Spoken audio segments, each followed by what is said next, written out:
Hello good afternoon students. बड़ू भाई YouTube channel में आपका एक बार फिर से स्वागत है। तो यहाँ पे हम कहते हैं एनसीईआरटी बुक का डिटेल एक्सप्लेनेशन नहीं करते हैं ढेर सारे क्वेश्चंस की प्रैक्टिस। तो लास्ट की वीडियो में हमने देखा था कि थॉमसन ने कैसे अपना एटॉमिक मॉडल प्रपोज किया और उनके एटॉमिक मॉडल के अंदर क्या-क्या चीजें आई और क्या-क्या चीजें जो थी जो कि उनके एटॉमिक मॉडल को रॉन्ग साबित कर गई।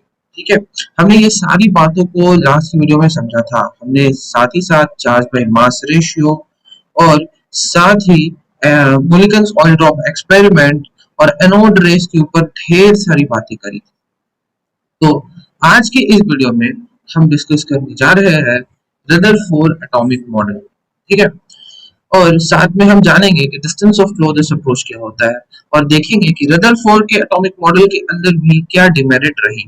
ठीक है, फिर हम समझेंगे आइसोटोप आइसोबार क्या होता है और किसी भी एटम को हम कैसे रिप्रेजेंट कर सकते हैं। ठीक है, चलिए अपने वीडियो के अंदर आते हैं। एनसीईआरटी बुक निकाल लीजिए, कॉपी पेन ले लीजिए और हेडिंग डालिए रदरफोर्ड एटॉमिक मॉडल। ठीक है, चलिए शुरू। Rutherford and his students Hans Green and Ernest bombarded very thin gold foil with alpha particle। ठीक है, अब देखो यहाँ पे क्या हुआ ना कि सबसे पहले अल्फा पार्टिकल्स क्या होते हैं। लास्ट क्लास हमने ये जाना था ना कि अल्फा पार्टिकल क्या होते हैं। सिंपली ये हीलियम के 2+ आयंस होते हैं। ठीक है, हीलियम के 2+ आयंस को ही हम क्या बोलते हैं, अल्फा पार्टिकल। तो इन्होंने क्या किया कि गोल्ड फॉइल लिया। क्या लिया, गोल्ड फॉइल। और इस गोल्ड फॉइल को इस अल्फा पार्टिकल्स से बम्बार्ड कराया। मतलब कि सपोज कर लीजिए ये हमारा ऐसा गोल्ड फॉइल है, इसमें हम अल्फा पार्टिकल एकदम डाल रहे हैं। ठीक है, तो ऐसा करने से क्या हुआ। ठीक है, तो देखो सबसे पहले ये क्वेश्चन है कि क्यों हमने गोल्ड फॉइल लिया। क्योंकि गोल्ड एक ऐसा एलिमेंट है जो कि बहुत थिन शीट के अंदर ये इसको हम ट्रांसफॉर्म कर सकते हैं। ठीक है, मोस्ट मेलेबल एटम है, तो मोस्ट मेलेबल एलिमेंट है, इसको हम थिन शीट के अंदर ट्रांसफॉर्म कर सकते हैं, इसीलिए हमने सबसे पहले गोल्ड लिया था। ठीक है, मेलेबल है। ठीक, तो हमने एक गोल्ड का पीस लिया और उसको पीट पीट के ऐसा ऐसा पीट पीट के उसको एकदम थिन शीट के अंदर कन्वर्ट कर दिया। ये शीट इतनी पतली थी कि इसका साइज जो था अप्रोक्सीमेटली 100 नैनोमीटर का था। ठीक है, इतना पतला इसको कर दिया था। एक ऑलमोस्ट एक एटॉमिक लेवल के ऊपर जाकर के उसका साइज कर दिया। ठीक है, तो यहां से हमने देखो ये गोल्ड का एक पीस ले रखा है, ये गोल्ड का थिन फॉइल है। ठीक है, अब यहाँ पे क्या देखा गया कि इसके अराउंड हमने एक जिंक सल्फाइड से कोट कर दिया है इसको। ठीक है, ये स्क्रीन लगा दिया गया है और इसके अंदर ना इसको इसको जिंक सल्फाइड से कोट कर दिया गया है। याद करो जिंक सल्फाइड हमने कहाँ पढ़ा था। हाँ याद आया, वो जो हमने देखा था कैथोड रे ट्यूब, वहां पे भी जिंक सल्फाइड स्क्रीन का यूज करते हैं। क्या होता है जिंक सल्फाइड, फॉस्फोरेसेंट मटेरियल होता है। क्या होता है वो, अगर ये मटेरियल क्या करता है, ग्लो करता है। कब, जब इससे कोई भी सब्सटेंस आकर के टकराता है। ठीक है, कोई भी पार्टिकल आके टकराता है, ये क्या करता है, ग्लो करता है। ठीक है, तो हमने यहाँ पर ZnS की कोटिंग करके एक स्क्रीन तैयार किया था। ये हमारा गोल्ड फॉइल था। ठीक, अब यहाँ से हमने क्या किया था, अल्फा पार्टिकल्स, ये हमारा सपोज कर लो एक ऐसा मटेरियल है जो कि अल्फा पार्टिकल एमिट करता है। तो यहाँ से यहाँ पे हमने पहले लीड का स्क्रीन रख दिया। क्यों लीड का स्क्रीन यहाँ पे इसलिए रखा ना, क्योंकि जो हमारा जो अल्फा पार्टिकल होता है ना वो रेडियो एक्टिव एलिमेंट होता है, वो हार्मफुल सब्सटेंस है। ठीक है, तो ऐसा लीड का स्क्रीन इसलिए रख दिया कि क्योंकि जो एक्स्ट्रा हमारा अल्फा पार्टिकल जो एमिट हो जाएगा ना वो लीड क्या करेगा, एब्जॉर्ब कर लेगा। ठीक है, तो यहाँ से ये अल्फा पार्टिकल एकदम ऐसे ऐसे ऐसे ऐसे निकल रहा था। ठीक है, इस तरीके से पूरा अल्फा पार्टिकल निकल रहा था और इसके अंदर हमने एक छोटा होल कर दिया। अब उस छोटे होल से क्या हुआ कि छोटे होल से अल्फा पार्टिकल हमारा निकला। इस छोटे से जो होल था यहाँ से ये अल्फा पार्टिकल स्ट्रेट पास कर गया इस तरीके से, और बाकी के जो अल्फा पार्टिकल रह गए थे उसको लीड ने एब्जॉर्ब कर लिया। ठीक, अब ये जो अल्फा पार्टिकल था, अब ये जाकर के गोल्ड फॉइल से टकराता है। ये जो अल्फा पार्टिकल था ये जाकर के इस गोल्ड फॉइल से टकराता है। ठीक है, तो देखिए अभी तक हमने क्या माना था, एक्सपेरिमेंट में क्या माना था, रदरफोर्ड से पहले जो हमारा थॉमसन एटॉमिक मॉडल आया था। ठीक है, तो थॉमसन एटॉमिक मॉडल के अंदर ये क्या माना गया था कि जो एटम का मास है वो यूनिफॉर्मली डिस्ट्रीब्यूटेड है थ्रू आउट द एटम। ठीक है, ये माना गया था कि जो एटम का जो मास है वो यूनिफॉर्मली डिस्ट्रीब्यूटेड है थ्रू आउट द एटम। और क्या मानते थे कि जो एटम का पॉजिटिव चार्ज है, ठीक है, वो भी थ्रू आउट डिस्ट्रीब्यूटेड है। ये हम लोग माने थे। देखिए यहाँ पे जो एटम का हमारा मास है वो थ्रू आउट डिस्ट्रीब्यूटेड है, जो एटम का चार्ज है, पॉजिटिव चार्ज, वो भी थ्रू आउट डिस्ट्रीब्यूटेड है। तो यहाँ तक इतना बात हम पहले से जान रहे थे एटम के बारे में। तो हमने क्या सोचा कि अगर ये हमारा एटम है जिसके अराउंड अगर positive charge through out distributed है, तो हम अगर अल्फा पार्टिकल यहाँ से पास करवाएंगे, क्योंकि ये भी तो पॉजिटिव चार्ज है ना, इसके पास भी तो पॉजिटिव चार्ज है, देखो हीलियम 2+ है, तो ये क्या होगा, इस पॉजिटिव चार्ज से रिपल करके स्मॉल एंगल लेके डेविएट कर जाएगा और कुछ अल्फा पार्टिकल को रिटर्न बैक आ जाएगा। ऐसा ऐसा ऐसा माने थे हम। ठीक है, बट एक्सपेरिमेंट जब किए ना, ऐसा हुआ नहीं, कुछ और देखा गया। क्या देखा गया, यहाँ ध्यान से देखो। यहाँ से जो अल्फा पार्टिकल जा रही थी ना, एकदम यहाँ से जो अल्फा पार्टिकल जा रही थी इस तरीके से, ये देखा गया कि most of the alpha particle pass कर जा रही है। क्या देखा गया, most of the alpha particle ना पास कर जा रही है।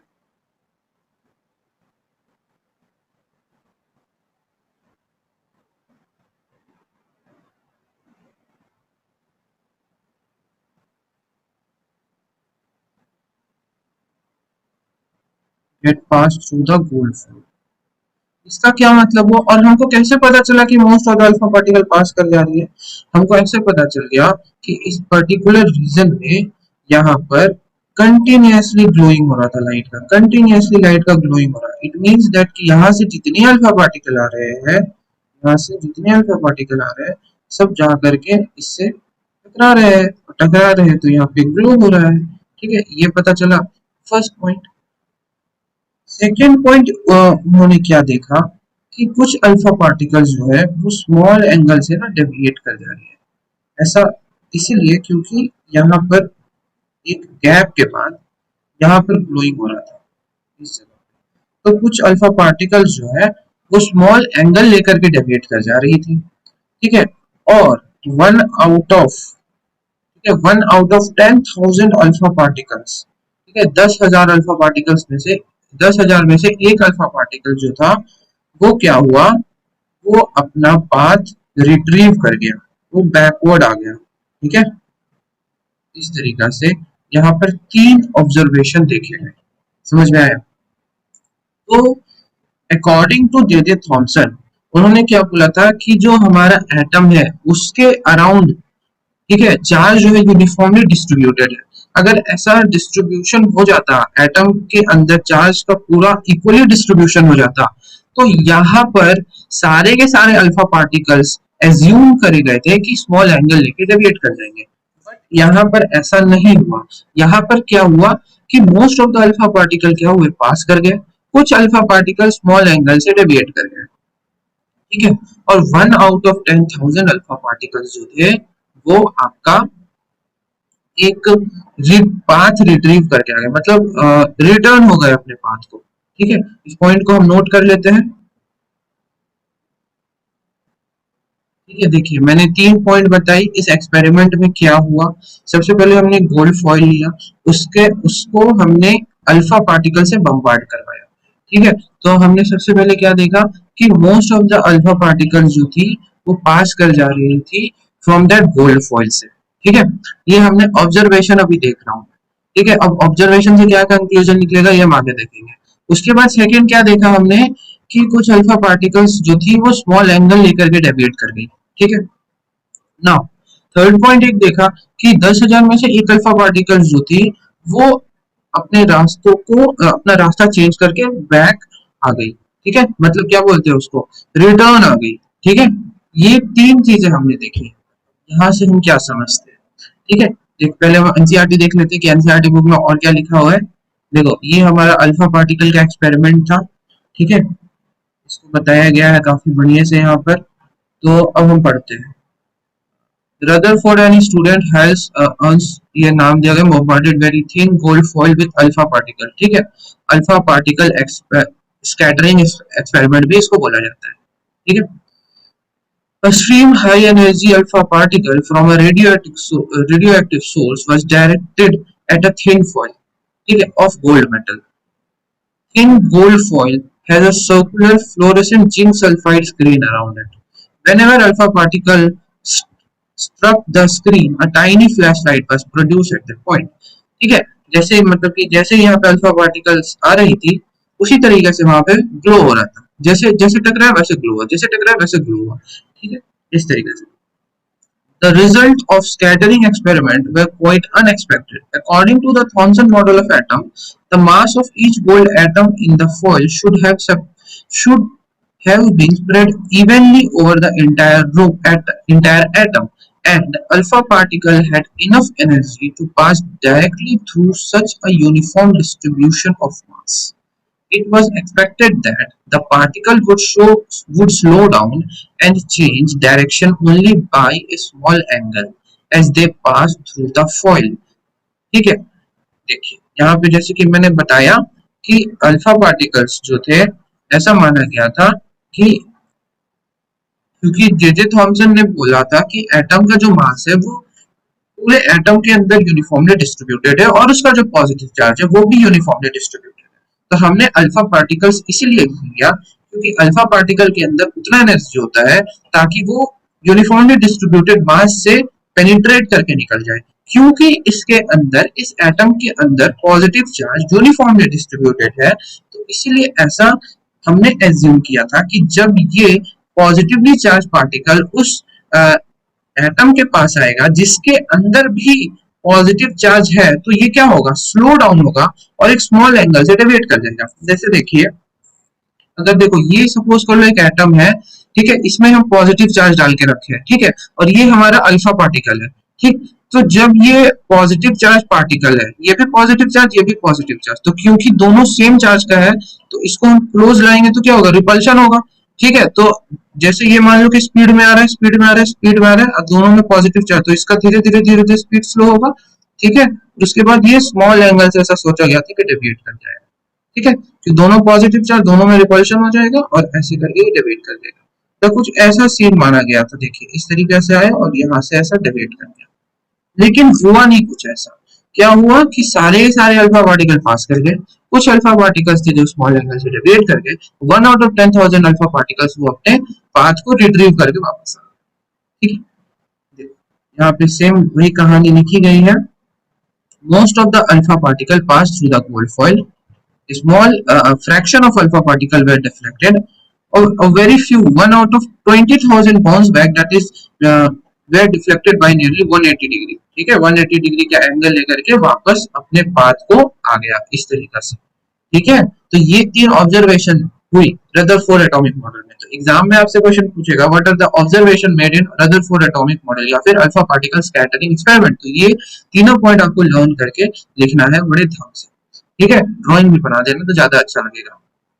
नाउ अब देखो अब क्या होता है, ठीक है, अब यहाँ से देखो, तो ये हमने क्या देखा, ऑब्जर्वेशन, यहाँ तक हमने ऑब्जर्वेशन देख लिया, ठीक है। अब देखो कि अब हम यहाँ से क्या कंक्लूजन निकालते हैं, ठीक है। देखो सबसे पहले हम अपने एनसीईआरटी बुक में आते हैं। On the basis of this observation Rutherford Drew the following conclusion regarding the atom, ठीक है। अब ये सारा चीजें जब देखा गया तो यहाँ से क्या कंक्लूजन निकला गया, ठीक है। Most of the space in the atom is empty as most of the alpha particle pass through the point का क्या मतलब हुआ, देखो ये हम अब सपोज कर लेते हैं कि ये हमारा एटम है, ठीक है, इस तरीके से थोड़ा गंदा एटम बन गया, बढ़िया से बनाते हैं।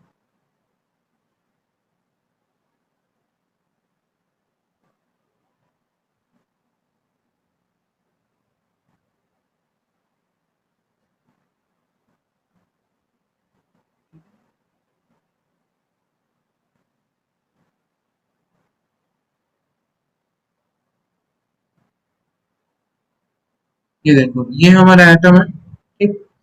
और अब देखो यहाँ पे इलेक्ट्रॉन्स है, ठीक है, ये नहीं, अब इलेक्ट्रॉन्स के बारे में भी कुछ नहीं, ठीक है। इसको हम फिर से डिलीट कर देते हैं और फिर से ड्रॉ करते हैं यहाँ से, ठीक है।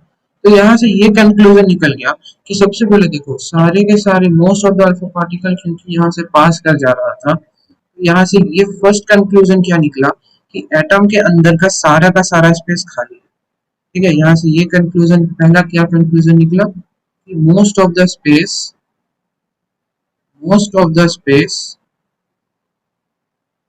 inside the atom is empty, inside the atom is empty, क्योंकि सारे के सारे अल्फा पार्टिकल पास कर गए इसलिए, ठीक है। अब क्योंकि यहाँ पे कुछ अल्फा पार्टिकल ऐसे थे जो कि डिफ्लेक्ट कर जा रहे थे, ठीक है, कुछ अल्फा पार्टिकल ऐसे थे जो कि डिफ्लेक्ट कर जा रहे थे स्मॉल एंगल से, ठीक है, और सारे के सारे अल्फा पार्टिकल यहाँ से पास कर जा रहे थे, ठीक है। देखो तो यहाँ से सेकेंड कंक्लूजन निकाला गया कि जो अल्फा पार्टिकल्स हमारा एक स्मॉल एंगल से डिफ्लेक्ट कर जा रहा होगा, ठीक है, वो क्यों डिफ्लेक्ट कर जा रहा होगा।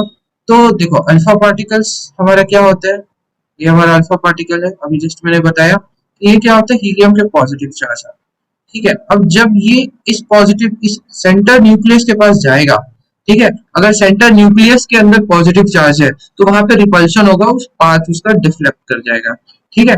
देखो उसी तरीका से हुआ, ठीक। फर्स्ट पॉइंट क्लियर हो गया, most of the space in the atom is empty as most of the alpha particle pass through the foil undeflect, ठीक है। Or a few positively charged alpha particles were deflected.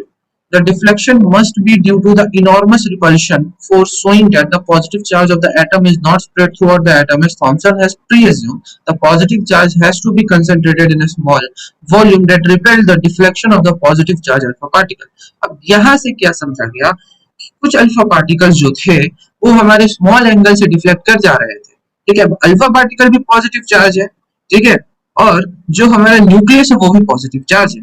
तो जैसा कि Thompson ने बोला था कि जो एटम है उसके अराउंड पॉजिटिव चार्ज स्प्रेड किया गया है, अगर ये ऐसा होता तो अल्फा पार्टिकल्स डिफ्लेक्ट कर जाते, सारे के सारे अल्फा पार्टिकल्स स्मॉल एंगल से डिफ्लेक्ट कर जाते, बट ऐसा नहीं हुआ, सारे के सारे अल्फा पार्टिकल पास कर गया और वहां पर देखा गया कि कुछ ही अल्फा पार्टिकल जो है वो स्मॉल एंगल से डिफ्लेक्ट कर जा रहे हैं। इसका क्या मतलब है कि जो एटम का पॉजिटिव चार्ज है, जो एटम का, ध्यान से सुनना, जो एटम का पॉजिटिव चार्ज है वो एटम के सेंटर में है, ठीक है, वो एक स्मॉल स्पेस ऑक्यूपाई करके रखा गया है at the centre of the atom, ये माना गया था, ठीक है। तो यहां से ये देखा गया कि the positive charge of the atom, ऊपर कर देते हैं, of the positive charge of the atom is lie at the center of the atom, lie at the center, यहां से ये कंक्लूजन निकाला गया, ठीक है। ये पॉइंट क्लियर हुआ, ठीक है।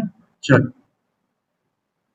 तो यहां से ये कंक्लूजन निकाल करके हमने ये साबित कर दिया कि जो रदरफोर्ड का जो एटम था, रदरफोर्ड एटॉमिक मॉडल था, ठीक है, वो रॉन्ग था। एटम के around positively charge uniformly spread नहीं होता है, जबकि पॉजिटिव चार्ज जो होता है वो एटम के सेंटर में रहता है, ठीक है, और एटम का मोस्ट ऑफ द स्पेस जो होता है वो खाली होता है। यहाँ तक क्लियर है अच्छे से, अब हम नेक्स्ट पॉइंट पे आते हैं। Calculation by Rutherford shows that the volume occupied by the nucleus is negligible, small as compared to the total volume of the atom. The radius of the atom is about 10 to the power minus 10 meter, while that of the nucleus is 10 to the power minus 15 meter. One can appreciate this difference in size by realizing that a cricket ball represents a nucleus, then the radius of atom would be 5 kilometer. On the basis of the above observation, अब देखो यहाँ से Rutherford ने एक और conclusion निकाला। उन्होंने बोला कि जो एटम का रेडियस है, जो एटम का न्यूक्लियस है वो काफी छोटा है। और उसके साइज के बारे में बात की, बोला कि वो अराउंड 10⁻⁻15 मीटर के मल्टीपल में होगा। ठीक है, एटम का न्यूक्लियस काफी छोटा होगा, और जो एटम होगा उसका क्या साइज होगा, वो 10⁻⁻10 मीटर में होगा। ठीक है, क्या इसे याद करना है? नहीं, याद नहीं करना है। ठीक है, हमारा फर्स्ट और सेकंड पॉइंट काफी इंपॉर्टेंट पॉइंट था। ठीक है, और यहाँ से जो एक और जो पॉइंट निकल के आता है, ठीक है, ये हमें याद करना है, इसके बाद वाला पॉइंट जो इसके अंदर नहीं लिखा है। ठीक है, तो इसे हमको ध्यान में रखना है। क्या ध्यान में रखना है? कि यहाँ से जो हमने देखा कि जो हमारा अल्फा पार्टिकल जो एक आ रहा था, ठीक है, वो यहाँ से आया, ठीक है, और वापस अपने पाथ को चला गया, पाथ को फॉलो करते हुए चला गया। ठीक है, ये हमको क्या दिखाता है? ये हमको ये दिखाता है कि जो एटम एटम के अंदर जो न्यूक्लियस है, ठीक है, और उस न्यूक्लियस के अंदर जो पॉजिटिव चार्ज है वो एटम के सेंटर में लाई करता है। ठीक है, तो यहाँ पे देखो, अल्फा पार्टिकल के पास उतना ताकत था कि वो उतने सारे मास को पेनिट्रेट करके चला जाए, लेकिन यहाँ पे उसने पेनिट्रेट नहीं किया। क्यों नहीं किया? क्योंकि वो जो एटम का एंटायर मास है वो सेंटर में लाई करता है। ठीक है, और यहाँ पे एटम का जो हमारा पॉजिटिव चार्ज है वो उसके सेंटर में लाई करता है, मतलब एटम का जो सारा पॉजिटिव चार्ज आता है वो उसके सेंटर में लाई कर रहा होता है। तो यहाँ से ये बात कंफर्म हो गया कि एटम का जो पॉजिटिव चार्ज है वो उसके सेंटर में लाई कर रहा होता है, इसीलिए अल्फा पार्टिकल्स उसके पास जाते ही 180 डिग्री एंगल से डिफ्लेक्ट कर गया, अपने पाथ को फॉलो करता हुआ रिट्रीव कर गया। समझ में आया बात? इससे ये पॉइंट क्लियर हो गया था कि एटम के अंदर जो पॉजिटिव चार्ज है वो उसके सेंटर में लाई करता है। ठीक है, okay.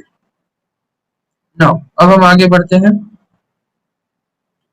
On the basis of above observation and conclusion, Rutherford proposed the nuclear model of atom. According to this model, अब देखो, अब रदरफोर्ड ने सबसे पहले एक्सपेरिमेंट किया, वहां पे ऑब्जर्वेशन दिखाया कुछ, वहां पे उससे कंक्लूजन निकाला, और ये सब के बेसिस पे उन्होंने अब अपना एटॉमिक मॉडल दिया। अब उनके एटॉमिक मॉडल के अंदर क्या क्या पॉइंट्स उन्होंने इंक्लूड करे थे, बेसिकली। अब जो इनका नया एटॉमिक मॉडल आया था वो रदरफोर्ड के, सॉरी, वो थॉमसन के एटॉमिक मॉडल से काफी बेटर था। एक्सपेरिमेंटली उन्होंने वेरीफाई करके दिया था, तो वो ज्यादा ही एक्सेप्टेड था। ठीक है, फिर भी इनके एटॉमिक मॉडल के अंदर थोड़ी कमी रह गई, जिसके कारण से इनका एटॉमिक मॉडल को भी नेग्लेक्ट कर दिया गया था। वो क्या कमी रह गई थी वो हम पहले बाद में देखेंगे। पहले हम जान लेते हैं कि रदरफोर्ड एटॉमिक मॉडल के अंदर क्या क्या पॉइंट्स इंक्लूड करे गए थे, और इनके पॉइंट्स क्यों ज्यादा बेटर है फ्रॉम थॉमसन एटॉमिक मॉडल। तो हमने यहाँ पर देखा कि इन्होंने एक्सपेरिमेंट करके दिखाया कि एटम का most of the space vacant रहता है, एटम का जो न्यूक्लियस है वो सेंटर में लाई करता है, उस न्यूक्लियस के अंदर पूरा का पूरा पॉजिटिव चार्ज है। ठीक है, एटम का सारा मास उस न्यूक्लियस के अंदर एग्जिस्ट करता है। ये सारा एक्सपेरिमेंट करके इन्होंने दिखाया, तो इसीलिए इनका बातों को लोग ज्यादा माने। ठीक है, ज्यादा इसके बातों को एक्सेप्ट करा गया। समझ में आया? अब देखो रदरफोर्ड का क्या एटॉमिक मॉडल है। ठीक है, द पॉजिटिव चार्ज, देखो फर्स्ट हम पढ़ते हैं, the positive charge and the most of the mass of the atom was densely concentrated in the extremely small region, this very small portion of the atom called nucleus by Rutherford. Rutherford ने बोला कि atom के अंदर क्या होता है, एक छोटा सा स्मॉल रीजन है। एटम के अंदर क्या बोला, एक छोटा सा स्मॉल रीजन है जिसके अंदर सारा का सारा पॉजिटिव चार्ज होता है और सारा का सारा मास प्रेजेंट होता है। इस स्मॉल रीजन को क्या बोला गया? न्यूक्लियस। स्मॉल रीजन को क्या बोला गया? ये क्या था? न्यूक्लियस था। ये हमारा एटम है। क्लियर हो रहा है? अब देखो first point clear. Second point, the nucleus is surrounded by electrons that move around the nucleus with a very high speed in circular path called orbits. अब बोला कि न्यूक्लियस के अराउंड जो होता है सर्कुलर पाथ्स होते हैं हमारे, ये फर्स्ट सेकेंड, ठीक है, ये सारा पाथ के अंदर क्या होता है? इलेक्ट्रॉन्स होते हैं जो कि न्यूक्लियस के अराउंड रिवॉल्व करते हैं। क्लियर? इस सर्कुलर पाथ के अंदर क्या होंगे, इलेक्ट्रॉन्स होंगे जो कि न्यूक्लियस के अराउंड रिवॉल्व करेंगे। ठीक है, और इस सर्कुलर पाथ को क्या बोला गया था, ये सर्कुलर पाथ को क्या बोला गया था, ऑर्बिट। ठीक है,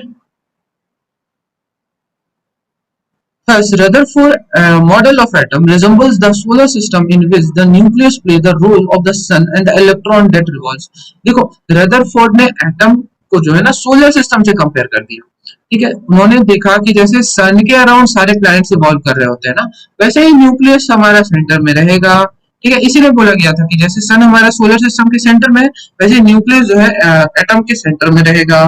ठीक है, और उसके अंदर ही सारा का सारा एटम का मास रहेगा, उसके अंदर उस न्यूक्लियस के अंदर ही सारा का सारा पॉजिटिव चार्ज रहेगा, और जो इलेक्ट्रॉन्स है वो एक सर्कुलर पाथ में या फिर न्यूक्लियस सॉरी इलेक्ट्रॉन जो है वो ऑर्बिट्स के अराउंड न्यूक्लियस के अराउंड रिवॉल्व करेगा।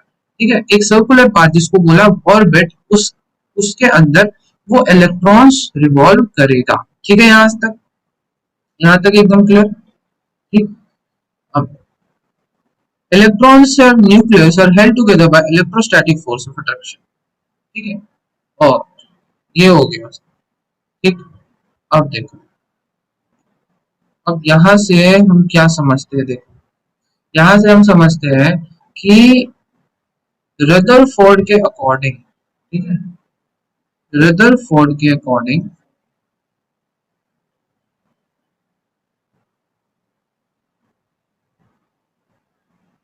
रदरफोर्ड के अकॉर्डिंग हमारा जो एटम होगा, ठीक है, एटम का सारा मास एंड उसका का सारा चार्ज एक स्मॉल स्पेस के अंदर लाई करता है। ठीक है, जिसको उन्होंने क्या बोला, न्यूक्लियस। उन्होंने एटम को क्या किया था, सोलर सिस्टम से कंपेयर कर दिया था। ठीक है, तो इसीलिए इसको क्या बोलते हैं, Rutherford planetary model of atom. ठीक है, इसको ये नाम से भी जाना जाता है, क्या नाम से जाना जाता है, Rutherford planetary model of atom, इस नाम से भी जानते हैं। ठीक, तो इन्होंने देखो अब क्या हुआ, देखो इस इन्होंने क्या बोला कि ये हमारा न्यूक्लियस होगा, इस न्यूक्लियस के अराउंड एक ऑर्बिट होगा। ठीक है, एक नहीं मतलब ढेर सारे ऑर्बिट्स होंगे जिसके अराउंड क्या होगा, हमारा इलेक्ट्रॉन्स रिवॉल्व करेगा। ठीक है, ये इलेक्ट्रॉन ऐसे रिवॉल्व कर रहा होगा। ठीक, और इन्होंने इस इलेक्ट्रॉन की स्टेबिलिटी के बारे में क्या बताया कि ये जो इलेक्ट्रॉन है, ठीक है, ये इलेक्ट्रॉन क्या है, नेगेटिवली चार्ज पार्टिकल, और ये न्यूक्लियस क्या है, पॉजिटिव चार्ज पार्टिकल। तो ये दोनों आपस में इलेक्ट्रोस्टैटिक फोर्स, वो जो फोर्स जो होता है, कौन सा फोर्स बोला, इलेक्ट्रोस्टैटिक बोला। ये क्या फोर्स होता है, चार्ज के बीच जो फोर्स प्रेजेंट होता है ना, that is called electrostatic force of attraction. ठीक है, इस फोर्स ऑफ अट्रैक्शन से ये दोनों ये न्यूक्लियस जो है एटम के अंदर एग्जिस्ट कर रहा है। ये बात उसने बोली थी। नाउ रिगार्डिंग द स्टेबिलिटी इन्होंने कोई बात नहीं बताई।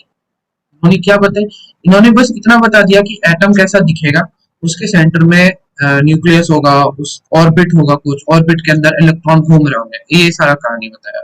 बट अब हम देख रहे हैं कि क्योंकि यहाँ पे इलेक्ट्रॉन है, यहाँ पे न्यूक्लियस है, तो इस न्यूक्लियस इस एटम के अंदर इलेक्ट्रॉन कैसे रहेगा, तो ऐसे रहेगा कि ये पॉजिटिव चार्ज ये नेगेटिव चार्ज दोनों के बीच में फोर्स ऑफ अट्रैक्शन, क्योंकि दोनों के बीच में फोर्स ऑफ अट्रैक्शन है इसीलिए इलेक्ट्रॉन इस एटम के अंदर रहता है। दैट्स इट, खत्म।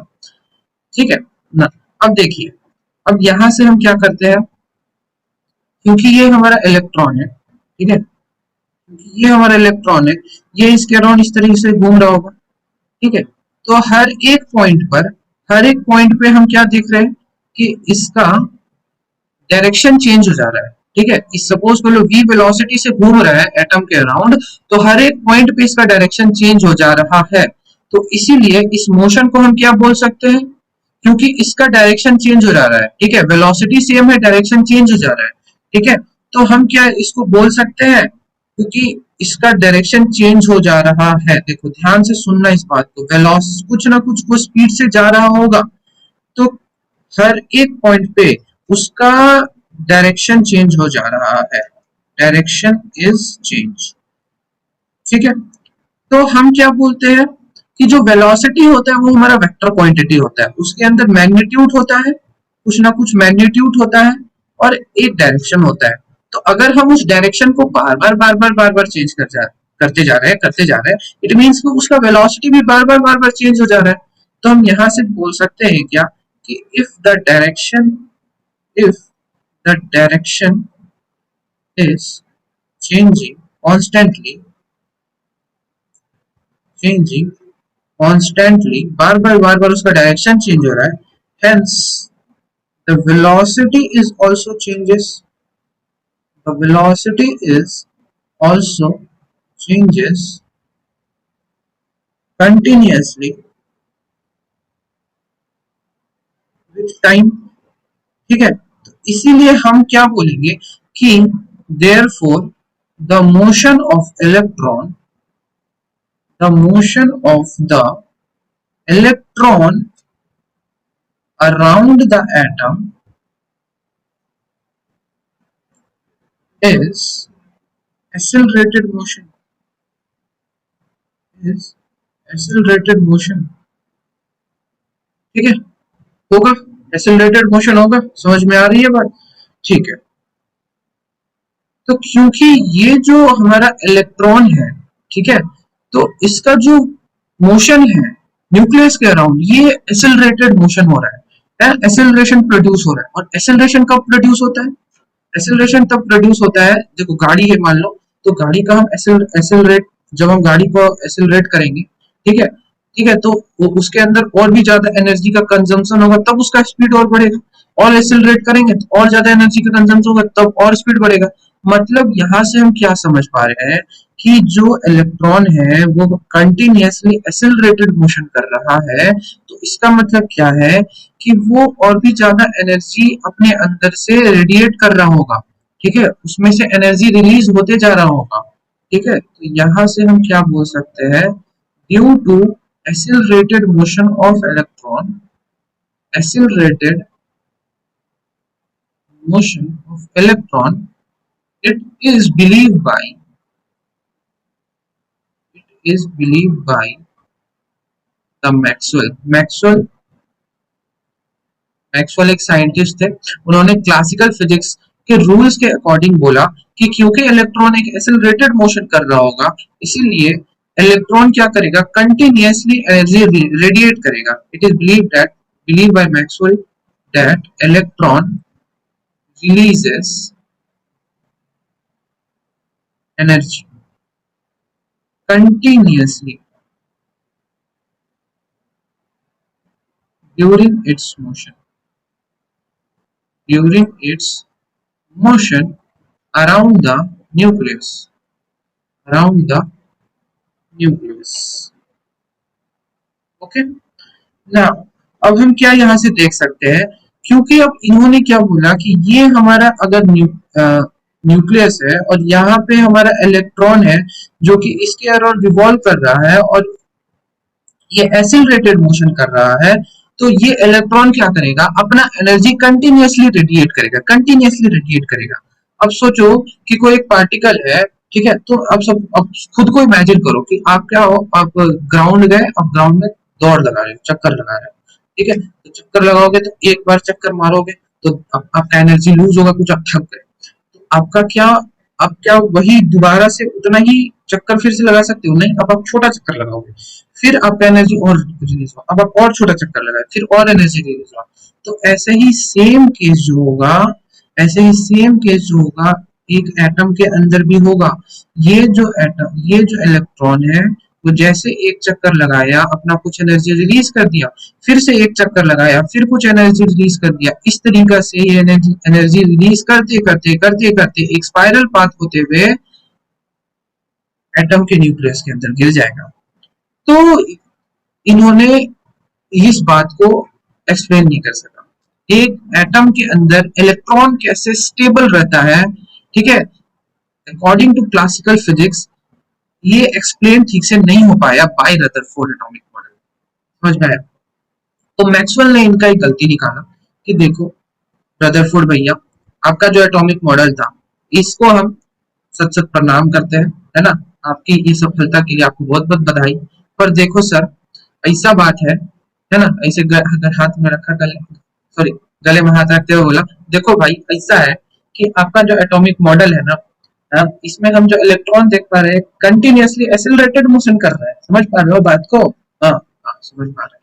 ठीक है, तो आपका जो इलेक्ट्रॉन है ना कंटिन्यूअसली एक्सेलरेटेड मोशन कर रहा है। तो एक तरह से क्या हुई कि जो इलेक्ट्रॉन हुआ है ना, ये रेडिएट करवा अपना एनर्जी। ठीक बा? तो ऐसा करने से ये जो इलेक्ट्रॉन जो एनर्जी रेडिएट करी, तो इससे एक स्पाइरल पाथ होते होते होते होते वो न्यूक्लियस का कपार पे गिर जाए और इलेक्ट्रॉन और जो एटम का वजूद मिट जाए। सम बुझ लिए ऐसा बोल करके उसका एटॉमिक मॉडल का एक गलती निकाल दिया, और यहाँ से इसका एटॉमिक मॉडल को हम बोले कि इसके अंदर भी डिमेरिट है। समझ में आया क्या डिमेरिट था? ठीक। तो देखो, यहाँ से हम क्या सीखते हैं कि एटम का जो रदरफोर्ड ने एटॉमिक मॉडल बताया, ठीक है, इसके इसके अराउंड हमने ये सारा पॉइंट्स को सीखा। ठीक है, क्या कंक्लूजन निकला? ठीक है, हालांकि इनका जो मानना था, ठीक है, ये बहुत हद तक एटम के मॉडल को एक्सप्लेन कर पाए। ठीक है, तो इनके इस पॉइंट को भी आगे चल करके इंक्लूड करा गया। ठीक है, और इसके बाद जो एटॉमिक मॉडल आया फ्रॉम बोर्स, ठीक है, उन्होंने इस सारे पॉइंट्स को कंसिडर किया, बट उन्हें एक स्पेशल पॉइंट ऐड कर दिया जिससे ये एटॉमिक मॉडल बहुत हद तक करेक्ट हो गया था। ठीक है, तो हम नेक्स्ट वीडियो में पढ़ेंगे बोर एटॉमिक मॉडल। ठीक है, अभी हम कुछ और पढ़ते हैं। ठीक है, तो इनके प्लेनेटरी मॉडल ऑफ एटम से हम क्या सीखते हैं? ठीक, तो देखो, थोड़ा सा अब हम फिजिक्स पे आते हैं। क्या है कि ये हमारा न्यूक्लियस है, ठीक है, और ये है हमारा इसका ऑर्बिट। ठीक है, अब यहाँ से हमारा इलेक्ट्रॉन है। ठीक है, ये इसके चारों ओर क्या करेगा? चक्कर काटेगा, गोल गोल गोल गोल चक्कर काटेगा। ओए होए। ठीक है, तो अब देखो उन्होंने क्या बोला कि ये जो इलेक्ट्रॉन है ना हमारा, ये इससे इलेक्ट्रोस्टैटिक फोर्स ऑफ अट्रैक्शन लगाएगा। मतलब ये जो न्यूक्लियस है इस इलेक्ट्रॉन को अपनी तरफ क्या करेगा? खींचेगा। ठीक है, तो यहाँ से जो खींच रहा है, तो इसमें जो खींच रहा है तो कौन सा फोर्स लगा रहा है? ठीक है, यहाँ से जो इसको ये खींच रहा है तो कौन सा फोर्स लगा रहा है? Electrostatic force of attraction. तो हम यहाँ पे लिखेंगे फोर्स एफ ई मतलब इलेक्ट्रोस्टैटिक फोर्स ऑफ अट्रैक्शन लगा रहा है। ठीक है, अब क्योंकि ये जो इलेक्ट्रॉन है वो इस न्यूक्लियस के चारों ओर घूम रहा है, तो एक बाहर एक आउटवर्ड फोर्स भी लगेगा जो इस इलेक्ट्रोस्टैटिक फोर्स ऑफ अट्रैक्शन को बैलेंस करेगा। ठीक है, इस इलेक्ट्रोस्टैटिक फोर्स ऑफ अट्रैक्शन को ये बैलेंस करेगा। That is called Coulombic force. That is called Coulombic force. देखो रदरफोर्ड ने इतना ही बोला था कि यहाँ पे जो इलेक्ट्रॉन है इसके अंदर दो फोर्स लग रहा है, एक कोलम्बिक एक इलेक्ट्रोस्टैटिक। ये दोनों फोर्स एक दूसरे को बैलेंस कर जाएंगे, इसीलिए ये जो न्यूक्लियस है ये स्टेबल तरीके से इसके अंदर घूमेगा। ठीक है, इसके इस ऑर्बिट के अंदर न्यूक्लियस के अराउंड घूम रहा होगा। ठीक है, लेकिन इन्हें एक्सेलरेटेड मोशन का कोई ख्याल ही नहीं आया, जो कि मैक्सवेल ने करेक्ट कर दिया। ओए होए। ठीक है, चलो अब आते हैं। तो उन्होंने क्या बोला कि force of electrostatic force equal हो जाएगा कूलम्बिक फोर्स के। ठीक है, तो देखो फॉर इलेक्ट्रोस्टैटिक फोर्स, ठीक है, ये सारा फॉर्मूला जो है ना वो फिजिक्स में पढ़ना होता है क्लास 12 में।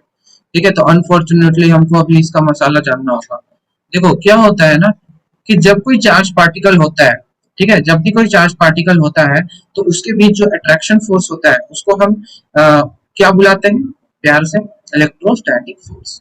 क्या बुलाते हैं? Electrostatic force. और वो इलेक्ट्रोस्टैटिक फोर्स का क्या फॉर्मूला होता है? फोर्स इज इक्वल टू के Q1 Q2 by R square. क्या होता है? फोर्स इज इक्वल टू के Q1 Q2 by R square. ठीक है, तो यहाँ पे Q1 और Q2 क्या है? Charge on the nucleus and charge on the electron. ठीक है, तो चार्ज ऑन द न्यूक्लियस को हम लिखते हैं ZE, और चार्ज ऑन द इलेक्ट्रॉन को लिखते हैं E divided by R square. अब देखो for Coulombic force, sorry, for centripetal force, ये क्या लिख दिया हम, सॉरी, यहाँ पे सेंट्रीपिटल फोर्स, ठीक है, सेंट्रीपिटल फोर्स के लिए, ठीक। तो अब हम क्या लिखेंगे, सेंट्रीपिटल फोर्स जो होता है उसको हम डिफाइन करते हैं m v square by r. उसका क्या फॉर्मूला होता है, m v square by r, ये आप फिजिक्स में पढ़ोगे सर्कुलर मोशन में, ठीक। ये था सेंट्रीपिटल फोर्स। तो रदरफोर्ड ने बोला कि जब भी कोई इलेक्ट्रॉन इस ऑर्बिट के अराउंड घूम रहा है, इस ऑर्बिट में घूम रहा है, न्यूक्लियस के अराउंड घूम रहा है, ठीक है, तो इलेक्ट्रोस्टैटिक फोर्स और कोलम्बिक फोर्स आपस में क्या होगा, इक्वल रहेगा। एक जैसे एक इमेजिन कर लो कि आप यहाँ पे एक रस्सी ले लो, उसमें कुछ बांध दो ऐसे एंड में और उसका घुमाओ, ठीक है, घुमाओगे तो एक फोर्स लग रहा है वो रस्सी उस पत्थर को अपनी तरफ खींच रही है, एक फोर्स ऐसा लग रहा है कि पत्थर खुद को बाहर की ओर इस तरह से खींच रहा होगा, ठीक है। वो फोर्स, जैसे ये स्टोन है तो एक फोर्स लग रहा है कि इस तरीके से रस्सी से जुड़ा है, तो एक फोर्स इस रस्सी के अराउंड लग रहा है, ठीक है, और एक फोर्स बाहर के डायरेक्शन में लग रहा है। तो जो फोर्स बाहर के डायरेक्शन में लगता है उसको बोलते हैं सेंट्रीपिटल फोर्स, जो फोर्स रस्सी के अराउंड लग रहा है, ठीक है, उसको बोलते हैं इलेक्ट्रोस्टैटिक फोर्स, ठीक है। अब बोलोगे कैसे पता बाहर के डायरेक्शन में लग रहा है, तो देखो आप जैसे रस्सी को छोड़ते हो तो पत्थर उड़ के चला जाता है, तो उस टाइम पे अंदर वाला फोर्स खत्म हो गया, बाहर वाला फोर्स बच गया जो उसको उड़ा के ले गया, ठीक। इस तरीके से होता है। तो यहाँ पे दो फोर्स होते हैं, एक सेंट्रीपिटल और एक होता है इलेक्ट्रोस्टैटिक। उसी तरीका से यहाँ पर क्या होता है, उसी तरीका से हमने यहाँ पर भी काम किया, ठीक है। रस्सी वाले के केस में अंदर की तरफ टेंशन फोर्स होता है, बाहर के अराउंड सेंट्रीपिटल फोर्स होता है। एटम और मॉलिक्यूल, एटम के केस में यहाँ पे इलेक्ट्रॉन वाले के केस में क्या हो रहा था, अंदर की तरफ इलेक्ट्रोस्टैटिक फोर्स, क्योंकि चार्ज है बीच में, उसके बीच कोई भी कनेक्शन नहीं है, कुछ भी फिजिकल कांटेक्ट नहीं है, इसीलिए वहां पे इलेक्ट्रोस्टैटिक फोर्स लग गया अंदर की तरफ और बाहर की तरफ लग गया कूलम्बिक फोर्स, क्लियर। अब ये दोनों को आपस में इक्वेट कर दिया गया, ठीक है। रुक जाओ, स्लाइड्स लगा लेने दो।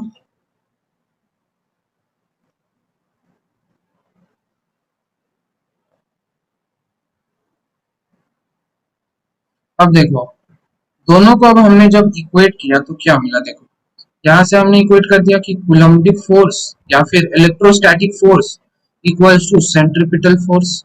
तो यहाँ से हमने लिखा k z e into e by r square is equals to m v square by r.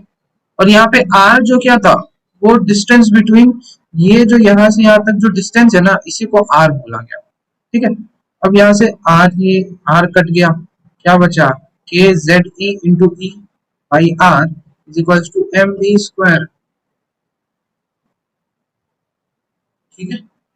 ये यहाँ से हमारा निकल के आया, ठीक है। नाउ यहाँ से हम इस फॉर्मूले को निकाल लिए, ठीक है, बस इतना बात था।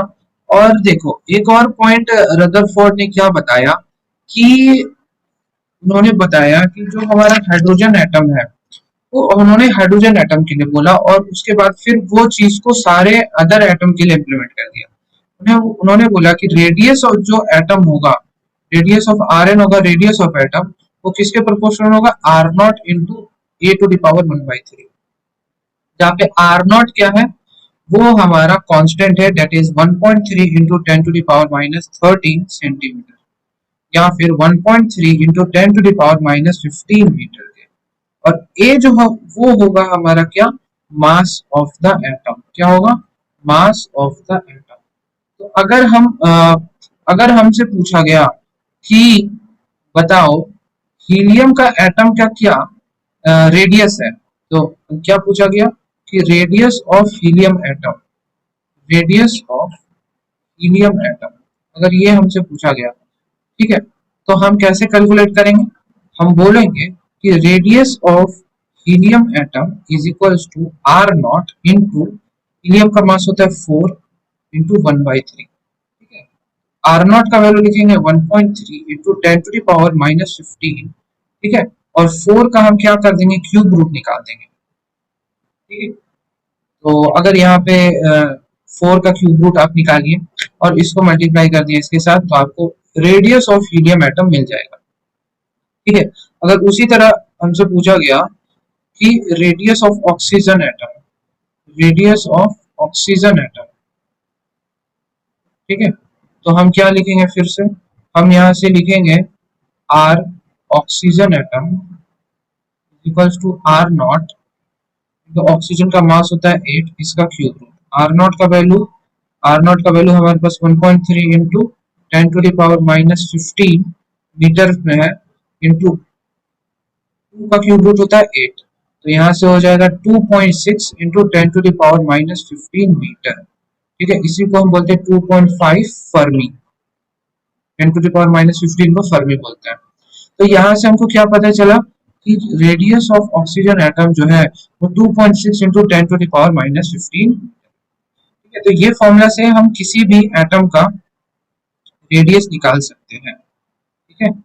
ये समझ में आया? तो ये जो ये चीज ने ये चीज भी जो थी वो रदरफोर्ड ने दी थी, ठीक है। तो नेक्स्ट हम क्या सीखेंगे, डिस्टेंस ऑफ क्लोजेस्ट अप्रोच, ठीक है। नेक्स्ट आप हेडिंग डाल दीजिए, डिस्टेंस ऑफ क्लोजेस्ट अप्रोच। अब ये क्या हो रहा है, ठीक है, क्या होता है डिस्टेंस ऑफ क्लोजेस्ट अप्रोच।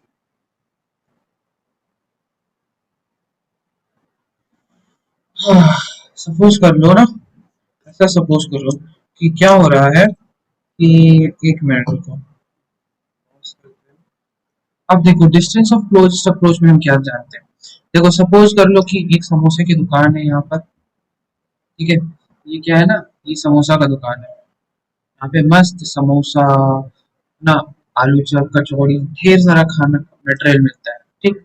आप यहाँ से जा रहे हो, सपोज कर लो आप यहाँ से जा रहे हो, ठीक, आप यहाँ से गए गए गए गए गए, आपको सेंट आया कि अरे यहाँ पे तो समोसा मिल रहा है, ठीक है, आपको सेंट आ गया कि यहाँ से समोसा मिल रहा है, तो आप और पास गए, बट पता चला आपके पास पैसा ही नहीं है, जा, आप क्या करोगे, दूर से खड़े होके सेंट लोगे, सेंट लोगे दूर से खड़े होके समोसा का, उसके बाद थोड़ा देर के बाद यहाँ पे खड़े रहोगे, उसके बाद चले जाओगे वापस, ठीक है।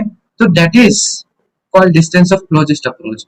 आप उसके पास जा नहीं सकते हो, बट एक सर्टेन डिस्टेंस बना करके वापस आ गए, तो आप कितना दूरी पर उससे रहोगे, दैट इज कॉल्ड, कितना क्लोज उससे रहोगे, that is called distance of closest approach. कितना करीब गए उसके पास, फिर उसके पास जा करके रिटर्न आ गए, that is called closest distance,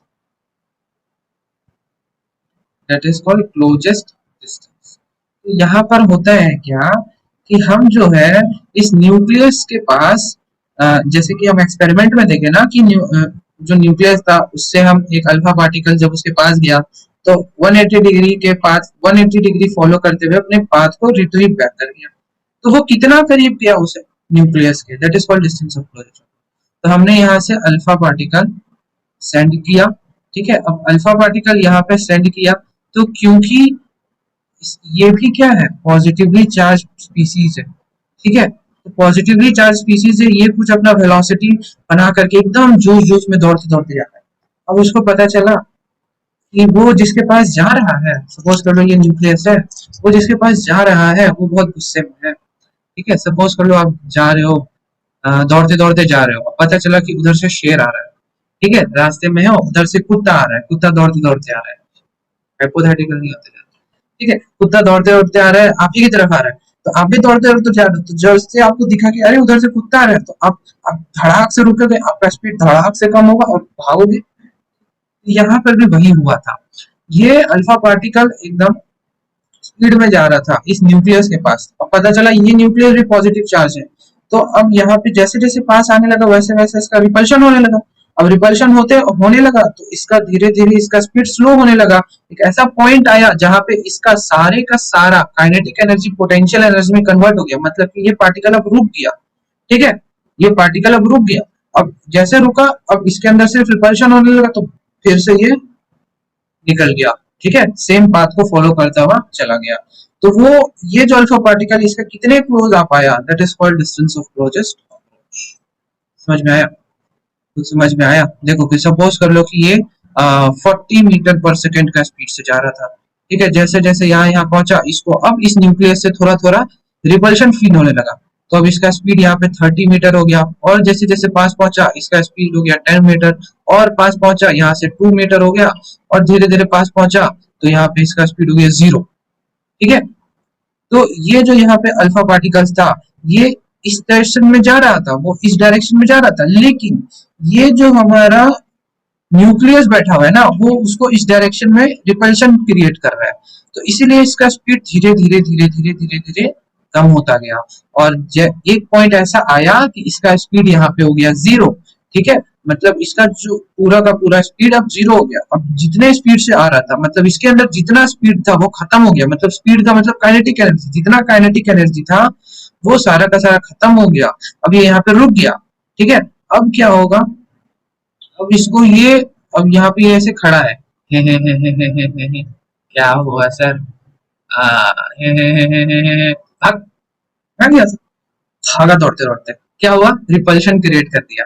ठीक है, ये इसको रिपल्शन क्रिएट कर दिया, भागा वो अल्फा पार्टिकल दुम दबा के, मतलब मेरे से तो ज्यादा हैवी चीज है, अल्फा पार्टिकल से देख रहा हूँ न्यूक्लियस को, अरे यार ये तो मेरे से ज्यादा हैवी चीज है, भागो भागो चढ़ जाएगा मार देगा मेरे को। ठीक है, तो ये भाग गया, तो वो उसके कितना, मौत के कितना क्लोज पहुंच चुका, वो अल्फा पार्टिकल कितना क्लोज पहुंच चुका। ठीक है, that is called distance of closest approach. अब एकदम क्लियर, तो अब देखो, अब हम क्या बोलते हैं कि जो जितना हम एनर्जी दिए होंगे ना अल्फा पार्टिकल को, वो एक उस पॉइंट, एक इस ए पॉइंट पे आकर के सारे का सारा उसका एनर्जी काइनेटिक एनर्जी कन्वर्ट हो गया होगा पोटेंशियल एनर्जी में। ठीक है, तो हम सपोज कर लेते हैं कि इसका जो डिस्टेंस ऑफ क्लोजेस्ट अप्रोच है ना, ये है आर, इसको हम आर मान लिए। ठीक है, तो हम बोलेंगे कि kinetic energy of alpha particle, kinetic energy of alpha particle, alpha particle is equals to, बाद में किस में कन्वर्ट हो जाएगा, सारे का सारा पोटेंशियल एनर्जी में कन्वर्ट हो गया। तो अब हम अल्फा पार्टिकल का काइनेटिक एनर्जी हम क्या जानते हैं, हाफ एम बी स्क्वायर। ठीक है, हाफ एम बी स्क्वायर पता है हमको। ठीक, और पोटेंशियल एनर्जी का फॉर्मूला क्या जानते हैं हम, एम जी एच, लेकिन यहाँ पे एम जी एच नहीं लगेगा, क्योंकि यहाँ पे क्या है, चार्ज पार्टिकल है, यहाँ पे क्या है, चार्ज पार्टिकल है। तो चार्ज पार्टिकल का केस में, है ना, in case of charge particle, case of charge particle, यहाँ पे पोटेंशियल एनर्जी का फॉर्मूला होता है के Q1 Q2 बाई आर। ठीक है, क्या फॉर्मूला होता है, के Q1 Q2 बाई आर, जहाँ पे Q1 क्या होगा, यहाँ पर एक हमारा ये एक चार्ज स्पीसीज है दैट इज अल्फा पार्टिकल, और एक चार्ज स्पीसीज है दैट इज न्यूक्लियस। तो यहाँ पे हम Q1 के लिए क्या लिखेंगे, अल्फा पार्टिकल का, अल्फा पार्टिकल के ऊपर कितना चार्ज है वो, और Q2 के लिए क्या लिखेंगे, न्यूक्लियस के अंदर कितना चार्ज है वो। ठीक है, तो अल्फा पार्टिकल में कितना चार्ज होता है, 2e, है ना, डब्ल्यू +2 चार्ज है, तो हम लिखेंगे 2e। ठीक है, और न्यूक्लियस के अंदर कितना चार्ज होता है, दैट इज e, e लिख सकते हैं, Ze, क्या लिखेंगे, Ze। ठीक, क्लियर है। तो अब देखो यहाँ पे k का वैल्यू हो जाएगा कांस्टेंट, और r जो है वो हमारा ये था। तो अब हम क्या करते हैं, अब देखो, अब हमको पता चल गया कि for charge particle potential energy का क्या फॉर्मूला होता है, जहाँ पे Q1 का क्या वैल्यू होता है 2e, और Q2 जो कि चार्ज ऑफ न्यूक्लियस है, वो क्या वैल्यू होता है e। तो यहाँ से हम क्या लिख सकते हैं, यहाँ से जो हमारा ये 2e होगा वो क्या बताएगा, चार्ज ऑफ अल्फा पार्टिकल, ये हमारा चार्ज ऑफ अल्फा पार्टिकल बताएगा, और ये क्या बताएगा, हमारा charge of nucleus, charge of nucleus. ठीक है, अब हम क्या करते हैं, पोटेंशियल एनर्जी को काइनेटिक एनर्जी से इक्वेट कर देते हैं। अब हमको चार्ज के टर्म्स में काइनेटिक एनर्जी भी, पोटेंशियल एनर्जी भी मिल गया। ठीक है, सॉरी, काइनेटिक एनर्जी ये चार्ज के टर्म्स में नहीं है, क्योंकि इसका इस तरह मोशन हो रहा था, तो इसीलिए हम हाफ एम वी स्क्वायर लिखे हैं। ठीक है, ये ध्यान रखना है, ये जो है not in terms of charge, not in terms of charge है, ये ध्यान में रखना। ठीक है, यहाँ पे ये चार्ज के टर्म्स में है, ठीक है, फॉर चार्ज पार्टिकल्स के लिए है। तो यहाँ से क्योंकि ये चार्ज के टर्म्स में नहीं है, तो यहाँ पे m क्या रिप्रेजेंट कर रहा है, ये रिप्रेजेंट कर रहा है मास ऑफ अल्फा पार्टिकल। क्या रिप्रेजेंट कर रहा है, मास ऑफ अल्फा पार्टिकल। क्योंकि ये v वेलोसिटी से मूव कर रहा है, तो यहाँ पे v क्या होगा, वेलोसिटी ऑफ अल्फा पार्टिकल, कितने वेलोसिटी से ये मूव कर रहा है, ठीक है, ये आ जाएगा वेलोसिटी ऑफ अल्फा पार्टिकल।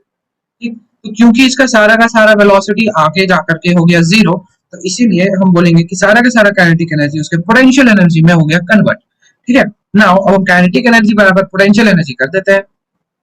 तो अब हम यहाँ पे काइनेटिक एनर्जी बराबर पोटेंशियल एनर्जी कर देते हैं। Kinetic energy is equals to potential energy. यहाँ से हम क्या लिख सकते हैं, 1/2 mv² is equals to k q1 q2 by r square. यहाँ से क्या लिखेंगे, 1/2 mv² is equals to k 2e into ze divided by r square. अच्छा, z क्या होगा, z is called atomic number, atomic number of the element, atomic number of the element that is Ze आ जाएगा। ठीक है, तो यहां से हमारा R जो कैसे निकलेगा, देखो यहां से हम लिख सकते हैं R square, sorry potential energy के अंदर R था, यहाँ पे देखो ये R स्क्वायर लिख दिया मैंने गलती से, ओहो R। तो यहाँ से हम R निकाल सकते हैं, देखो 2 को उधर मल्टीप्लाई कर दिया, 2k into 2e into ze by mv² को डिवाइड कर, तो यहां से हमारे पास आ गया डिस्टेंस ऑफ क्लोजेस्ट अप्रोच। इस तरीका से इस फॉर्मूले को यूज करके हम निकाल सकते हैं डिस्टेंस ऑफ क्लोजेस्ट अप्रोच। ये समझ में आया,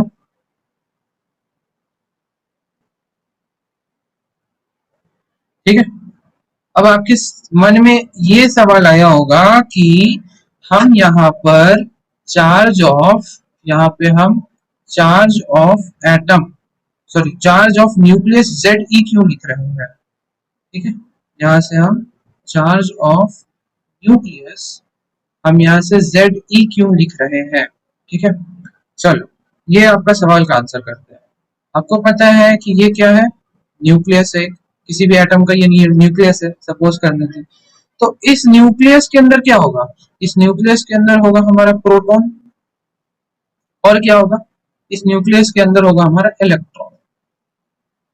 ठीक, अब हमको पता है प्रोटॉन के अंदर कितना चार्ज होता है, तो अब हमको पता है कि एक प्रोटॉन का चार्ज होता है प्लस 1.6 इंटू 10⁻⁻19 कूलम, ठीक है, और एक इलेक्ट्रॉन का कितना चार्ज होता है 1.6 माइनस 1.6 इंटू 10⁻⁻19 कूलम।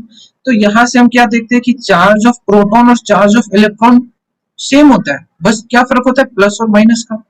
तो हम क्या इसको लिख सकते हैं कि charge of proton is equals to plus e, लिख सकते हैं ना। तो यहाँ से हमने लिखा कि एटम क्या, सॉरी यहाँ से हमने प्रोटॉन का चार्ज क्या लिखा प्लस ई, और इलेक्ट्रॉन का चार्ज यहाँ पे माइनस ई।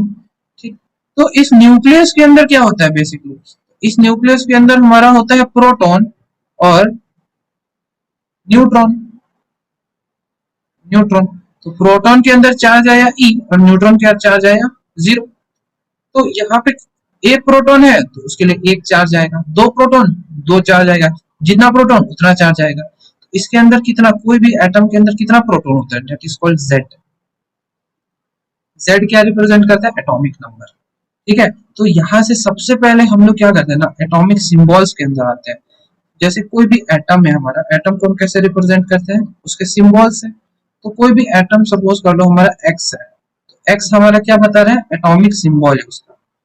उसके नीचे जो हम यहाँ पे लिखते हैं Z, और उसके ऊपर जो हम यहाँ पे लिखते हैं A, ठीक है, ये क्या है, तो देखो यहाँ पे A हमारा बताता है मास नंबर को, ये क्या बताता है, मास नंबर को। मास नंबर क्या होता है, मास नंबर होता है प्रोटॉन प्लस न्यूट्रॉन, इसको बोलते हैं मास नंबर।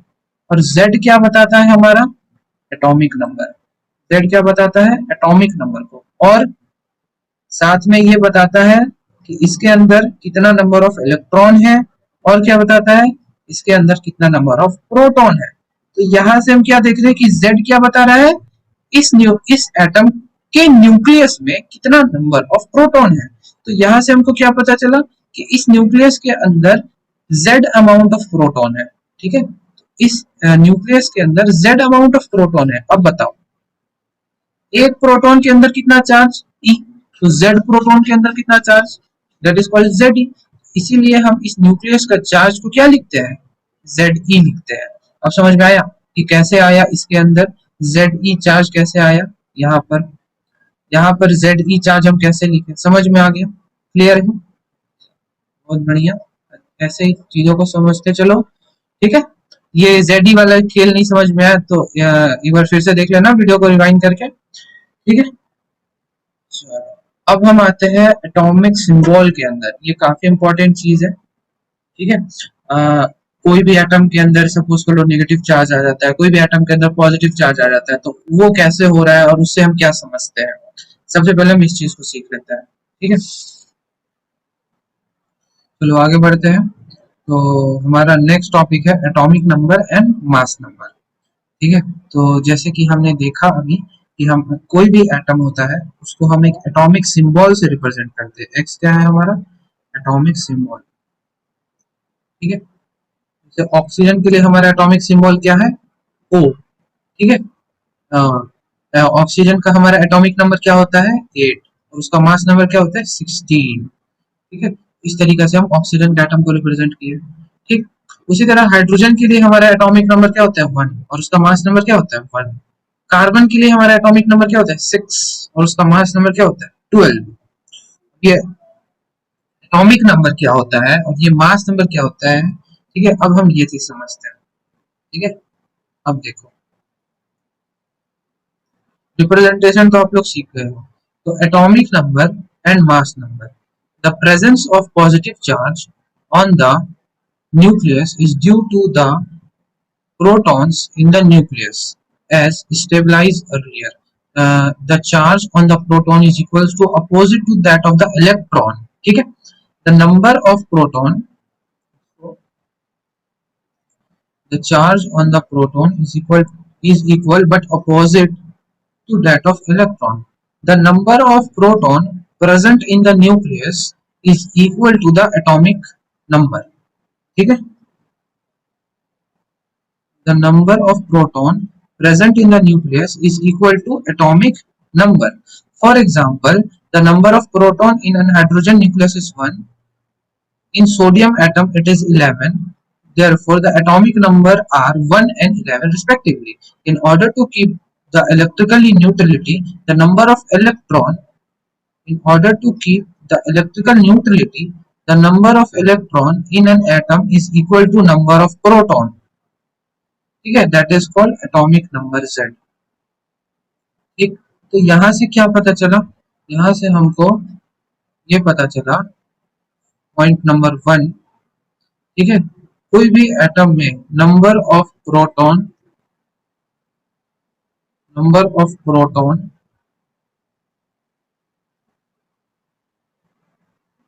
इक्वल्स होता है नंबर ऑफ इलेक्ट्रॉन के। और ऐसा कब होता है, जब ये एटम न्यूट्रल होता है। और न्यूट्रल एटम क्या होता है, न्यूट्रल एटम हम जानेंगे थोड़ा देर में। और न्यूट्रल एटम, सेकेंड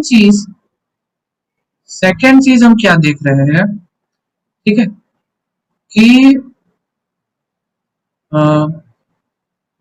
हमारा एटॉमिक नंबर क्या होता है, हमारा एटॉमिक नंबर होता है नंबर ऑफ प्रोटॉन के बराबर। ठीक है, जो कि अगेन इक्वल होता है नंबर ऑफ इलेक्ट्रॉन के बराबर।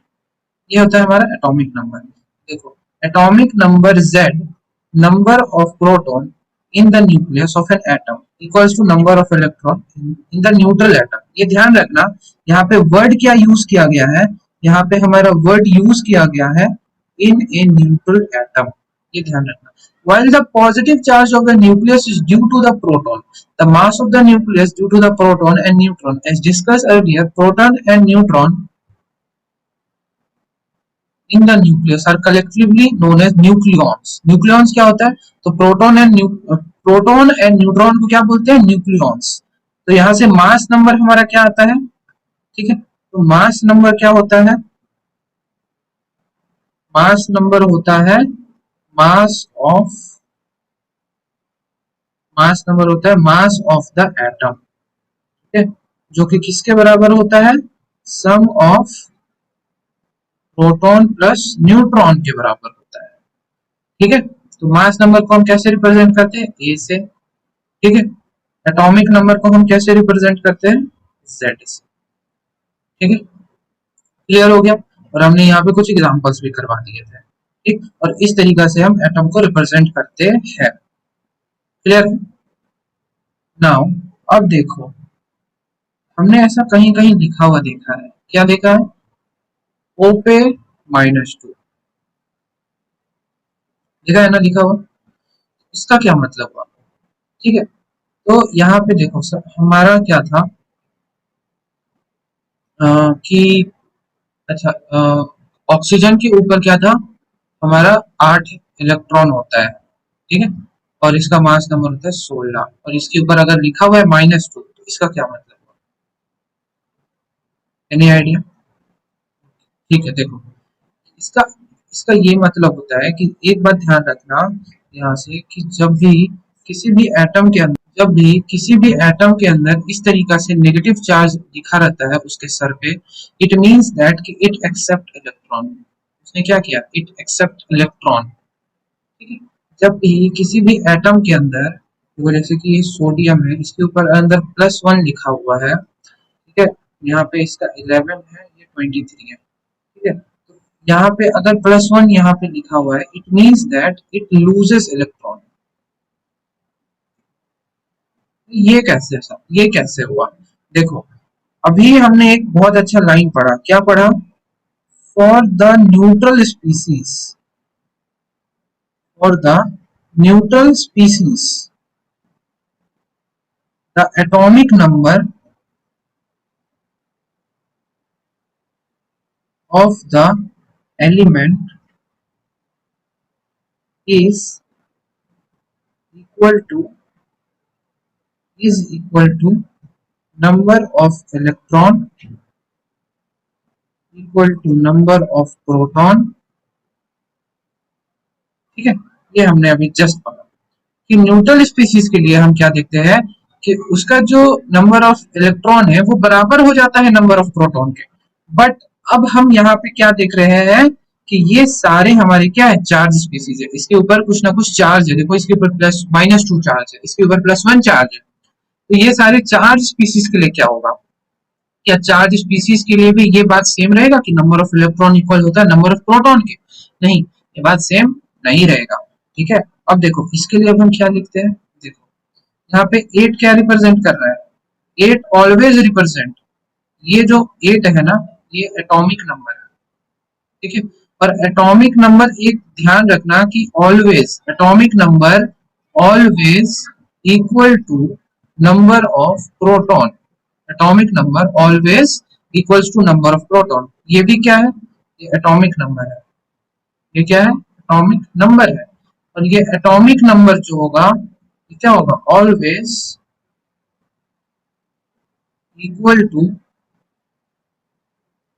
नंबर ऑफ प्रोटॉन के। क्लियर? तो अब देखो, अब हम यहाँ पर इसके लिए लिखेंगे। ठीक है, अब देखो, अब हम लिखते हैं ऑक्सीजन के लिए कि अब यहाँ पे नंबर ऑफ प्रोटॉन कितने हैं? 8 है। ठीक है, अच्छा, तो प्रोटॉन के बारे में हमको पता चल गया 8 है। इसका हमको पता है मास नंबर कितना है? प्रोटॉन प्लस न्यूट्रॉन के बराबर। प्रोटॉन प्लस न्यूट्रॉन का सम कितना है? 16। ठीक है, अच्छा, 16 है। नाउ अब हम बोल सकते हैं प्रोटॉन क्योंकि 8 है तो न्यूट्रॉन कितने हो जाएंगे? न्यूट्रॉन भी 8 हो जाएंगे।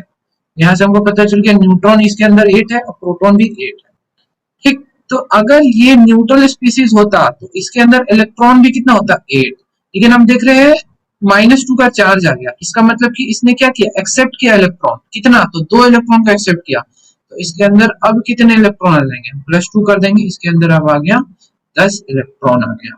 ठीक, अब देखो, अब क्योंकि इसके अंदर 10 इलेक्ट्रॉन आ गया, अब प्रोटॉन, इसके अंदर कितने हैं 8, तो प्रोटॉन और अब इलेक्ट्रॉन इसके अंदर कितने हैं 10। प्रोटॉन का चार्ज कितना होता है +8, इलेक्ट्रॉन का चार्ज यहाँ से आएगा -10, ओवरऑल कितना चार्ज है -2। -2 चार्ज कैसे हुआ, उसने 2 इलेक्ट्रॉन को एक्सेप्ट किया, उसका टोटल इलेक्ट्रॉन का काउंट हो गया 10 और प्रोटॉन का काउंट है 8। प्रोटॉन के अंदर +8, इलेक्ट्रॉन के अंदर -10 चार्ज, ओवरऑल चार्ज -2, जो वहां पे हमको दिख रहा है। अब हम सोडियम के अंदर देखते हैं। सोडियम के अंदर अब बताओ नंबर ऑफ प्रोटॉन कितने हो गए 11, ठीक है। अच्छा, मास नंबर कितना है इसका 23, मतलब प्रोटॉन प्लस न्यूट्रॉन का सम हो गया 23। न्यूट्रॉन कितने हो जाएंगे 23 - 11 दैट इज 12, 12 न्यूट्रॉन हो गए। प्रोटॉन है 11, न्यूट्रॉन है यहाँ पे 12, ठीक है। नाउ इलेक्ट्रॉन कितने हैं यहाँ पे बताओ। अगर ये न्यूट्रल स्पीशीज होता तो इसके अंदर भी 11 इलेक्ट्रॉन होते, 11 इलेक्ट्रॉन होते ना, लेकिन यहाँ पे इसने क्या किया +1 चार्ज आया। +1 चार्ज का मतलब लूज किया इलेक्ट्रॉन कितना, तो जितने +1 का मतलब एक इलेक्ट्रॉन लूज किया, एक इलेक्ट्रॉन माइनस कर दिया, दैट इज अब इसके अंदर 10 इलेक्ट्रॉन है, ठीक है। नाउ अब हम क्या देख रहे हैं, इसके अंदर प्रोटॉन कितना है 11, इसके अंदर इलेक्ट्रॉन कितना है 10, अब इसके अंदर 10 इलेक्ट्रॉन है, ठीक। प्रोटॉन के लिए चार्ज कितना +11, इलेक्ट्रॉन के लिए चार्ज कितना +10, ओवरऑल चार्ज कितना आया +1, इसके अंदर +1 चार्ज, ठीक है। कोई भी ऐसा हमारा मान लो ये एटॉमिक सिंबल है, ठीक है, इसके अंदर आया, इसके मध्य पे आया प्लस चार्ज, ठीक है, मान लो +2 चार्ज आया। उसी तरीके से ये हमारा एटम है, दूसरा एटम है, मान लो बी, ए से एप्पल बी से बॉल, ये हमारा एबीसीडी है, तो इसके अंदर आया -2 चार्ज आया, ठीक है। तो देखो इसको हम याद कैसे रखेंगे, तो देखो इसका डिमांड पॉजिटिव है, इसके सर पे पॉजिटिव सवार है, इसके सर पे नेगेटिव सवार है। पॉजिटिव का मतलब ऐड करो, पॉजिटिव का मतलब ऐड करो, ठीक है। तो ऐड क्यों करो, तो इसने निकाल दिया तभी तो ऐड करो, ठीक है, ऐड करो, ठीक है। क्या ऐड करो, इलेक्ट्रॉन ऐड करो। अरे इलेक्ट्रॉन कहाँ गया, इलेक्ट्रॉन किसी ने चुरा लिया, चुरा लिया, इलेक्ट्रॉन किसी ने चुरा लिया। तो इसका डिमांड क्या है कि इलेक्ट्रॉन ऐड करो, ठीक है। तो वो कैसे दिखाएगा, प्लस, प्लस बोलेगा, ठीक है। तो प्लस का मतलब क्या हुआ, प्लस का मतलब यहां से हुआ इलेक्ट्रॉन यूज कर दिया गया। अब देखो, अब नेगेटिव, नेगेटिव चार्ज आया, उसीलिए यहाँ पे ये क्या बोलेगा, हटाओ, निकालो, हटाओ या फिर निकालो, रिमूव करो। भाई क्या रिमूव करो, इलेक्ट्रॉन रिमूव करो, इलेक्ट्रॉन रिमूव करो। कहां से आ गया, बोले किसी ने एक्सेप्ट कर, किसी ने दे दिया जबरदस्ती। यहां से हम लिखेंगे कि इलेक्ट्रॉन क्या किया, किसी ने डाल दिया। यहां से क्या समझ में आया कि ये क्या कर रहा है, इलेक्ट्रॉन को एक्सेप्ट कर रहा है। आया, क्लियर हो गया। तो नेगेटिव, किसी भी एटम के अंदर अगर पॉजिटिव चार्ज आता है तो उससे ये दिमाग में लगा लेना कि उसको ऐड करना है, ठीक है। किसी के अंदर, किसी एटम के अंदर नेगेटिव चार्ज आता है, उससे क्या समझ में आता है कि उसने इलेक्ट्रॉन को एक्सेप्ट किया है। किसी एटम के अंदर पॉजिटिव चार्ज आता है, उसने इलेक्ट्रॉन को लूज किया है। क्लियर है, बहुत बढ़िया, आगे बढ़ते हैं।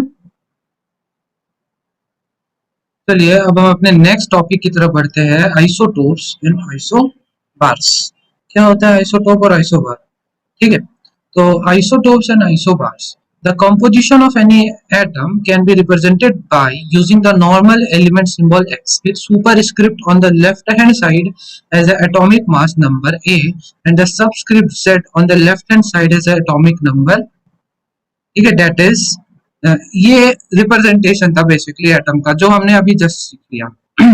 अब देखो आइसोटोप्स क्या होता है और आइसोबार क्या होता है। तो isobar are the atom with same mass number but different atomic number. For example C14 atomic number 6 or N14 7. On the other hand, atom with the identical atomic number but different atomic mass number are known as isotopes. ठीक है, अब देखो यहाँ पर isotopes and isobars के बारे में क्या बताया गया है कि आइसोटोप्स क्या होते हैं?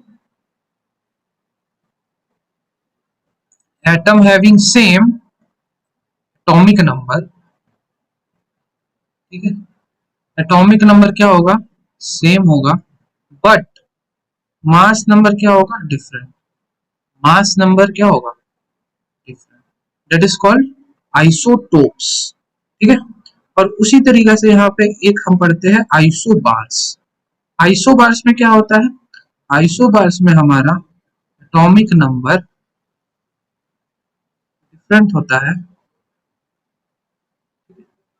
और मास नंबर सेम होता है, ठीक है। ये ध्यान रखना कि आइसोबार्स में हमारा मास नंबर सेम होता है और आइसोटोप्स में हमारा एटॉमिक नंबर सेम होता है। हमने यहाँ पे एक एग्जांपल क्या देखा? C6 14 और N7 यहाँ पे 14। तो यहाँ पर हम क्या देख रहे हैं? ये दोनों के अंदर इसका मास नंबर सेम है, तो मास नंबर इसका सेम है तो इसको क्या बोलेंगे? Isobars. Clear? In other words, it is evident that difference between isotopes is due to the presence of different number of neutron present in the nucleus. ठीक है।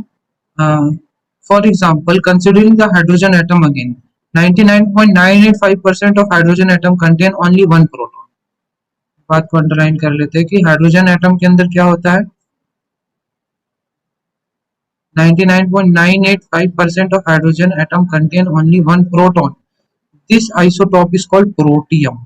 Rest of this percentage of hydrogen atom contain two or other isotopes. The other containing one proton and one neutron is called deuterium. And other one possessing one proton and two neutron is called tritium. ठीक है, तो hydrogen के हमारे पास तीन isotopes होते हैं। कौन कौन से? हाइड्रोजन का हमारा पहला आइसोटोप है दैट इज कॉल्ड प्रोटियम, दूसरा आइसोटोप है दैट इज ड्यूटेरियम और तीसरा आइसोटोप है दैट इज कॉल्ड ट्रिटियम। ठीक है, तो आइसोटोप के अंदर हमने क्या पढ़ा? आइसोटोप का हमारा एटॉमिक नंबर सेम होगा, सबका एटॉमिक नंबर 1 1 1, सबका मास नंबर डिफरेंट होगा 1 2 3, इसका मास नंबर होगा 1, इसका मास नंबर होगा 2, इसका मास नंबर होगा 3। तो यहाँ से हम देख रहे हैं कि इनके बीच सबके अंदर एटॉमिक नंबर क्या है? सेम है, एटॉमिक नंबर यहाँ पे सेम है और मास नंबर क्या है यहाँ पे? डिफरेंट। इसलिए इसको क्या बोलेंगे? आइसोटोप्स। ठीक है, the latter isotope is found in trace amount on the earth. Other example of commonly occurring isotopes are carbon atom containing 6 7 and 8 neutron besides 6 proton. ठीक है, कार्बन के भी आइसोटोप्स होते हैं और क्लोरीन के भी आइसोटोप्स होते हैं। तो ये ध्यान में रखना है आपको कि कार्बन का जो आइसोटोप होता है वो कौन कौन सा है? ये कार्बन का आइसोटोप है, ये ध्यान में रखना, और ये हमारा क्लोरीन का आइसोटोप है। ठीक है, ये ध्यान में रखना। Lastly, an important point to mention regarding isotope that chemical property of atoms are controlled by the number of electron. ठीक है, ये इंपॉर्टेंट पॉइंट है कि chemical property of atom are controlled by number of electron which are determined by number of proton in the nucleus. Number of neutron present in the nucleus have little effect on the chemical property of the elements. Therefore, all isotope of given element shows same chemical behavior. यहाँ से हम क्या देख रहे हैं कि जो isotopes होते हैं,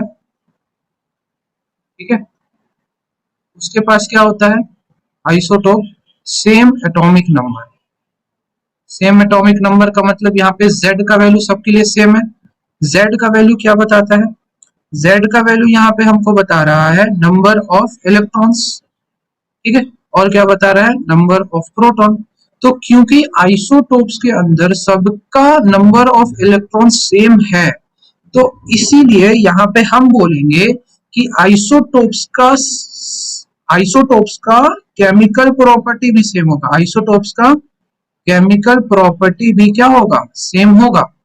ठीक है, क्योंकि केमिकल प्रॉपर्टीज जो होता है, क्योंकि केमिकल प्रॉपर्टी होता है वो डिपेंड करता है, depends upon the number of electron, the number of electron.